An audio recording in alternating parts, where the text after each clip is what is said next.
On other local news, earlier this year, we told you about Brightmark, a global waste solutions provider, announcing plans to bring the world's largest advanced plastics recycling and renewal facility to Macon.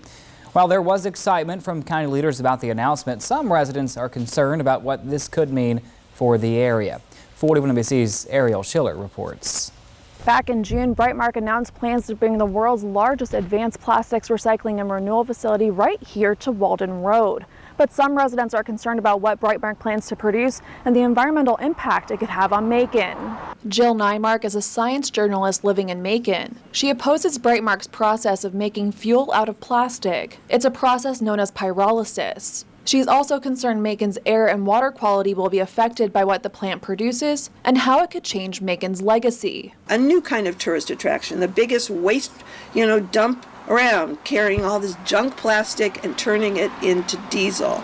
And that will be our legacy, a black mark, not a bright mark, a black mark on Macon. Brightmark-CEO-Bob-Powell says Brightmark hopes to increase the amount of plastic that is recycled, according to a research article called Production, Use, and Fate of All Plastics Ever Made. Only 9% of plastics made since 1950 have been recycled. Powell says they accept all plastics and turn them into low-sulfur diesel, additives to make gasoline and jet fuel, and more plastic. What our ultimate goal at Brightmark is to create a circular economy, whereas we take out of the environment, we use, and then we reuse and continuously create that circle of reuse. Dr. Lindsay Holliday is a Macon resident too, and he's also concerned about Brightmark coming to Macon. Holliday says he would love to have clean plastic recycling in the area, but he feels Brightmark has no proof or guarantees they'll do what they say they're going to do. Every legal loophole that's available, they have taken advantage of.